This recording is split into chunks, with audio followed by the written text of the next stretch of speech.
my YouTube channel is James Art Studio. Welcome back to my new video. So today we're going to learn about something new, color mixing.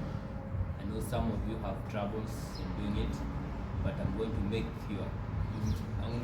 your life easier actually. So hope to see you at the end of the video. Hope you learn something new in this.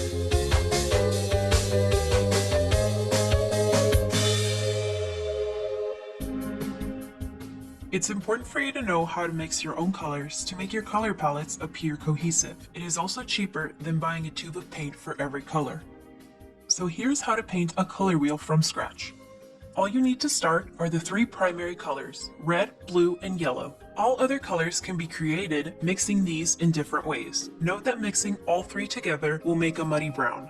The secondary colors, purple, green, and orange, are created by mixing primary colors. Red and blue makes purple, blue and yellow makes green, and yellow and red makes orange.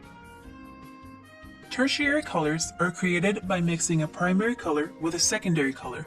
These are red-orange, red-purple, blue-purple, blue-green, yellow-green, and yellow-orange. And now we have our basic color wheel. So to recap, you start with primaries, mix those to create secondaries, then mix one of each to create tertiaries. Now let's go over some basic terms to help you better understand and talk about color theory. A hue is the name of a color, like red, blue, green, yellow, and orange. Saturation refers to the intensity or purity of a hue. High saturation means the color is really bright, and desaturation means a color looks washed out or grayed out. Value refers to the degree of lightness or darkness of a hue. This value scale shows you a full range of values. A shade is a hue produced by adding black. So here you have a variety of shades of red made by mixing the red with increasing amounts of black. A tint is a hue produced by adding white. So now you have a variety of red tints made by mixing the red with increasing amounts of white.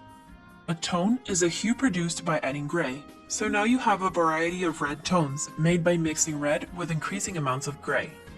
When artists talk about color temperatures, they mean either warm colors, which are reds, oranges, and yellows, or cool colors, which are purples, blues, and greens. Opposite temperatures create visual contrast and have different psychological effects. Generally, warm colors appear bright, cheerful, and happy, while cool colors appear dark, mysterious, and gloomy. This is not always the case though. It really depends on how you present the colors. The color wheel is a great reference when you're choosing an appealing color scheme. Here are some of the most common types of color schemes. A monochromatic color scheme is made up of one hue plus either white, black, or gray. Here you have a variety of tints, tones, and shades of red. Complementary colors sit across from each other on the color wheel. The most common pairs are red and green, purple and yellow, and orange and blue. Putting these next to each other creates great contrast and visual interest, but they can easily overpower each other, so it's important to use them carefully. An analogous color scheme is made up of 2 to 4 colors sitting next to each other on the color wheel. These are just a few examples of analogous color schemes. A triadic color scheme is made up of 3 colors that are evenly spaced around the color wheel. Again, these are just a few examples of triadic color schemes.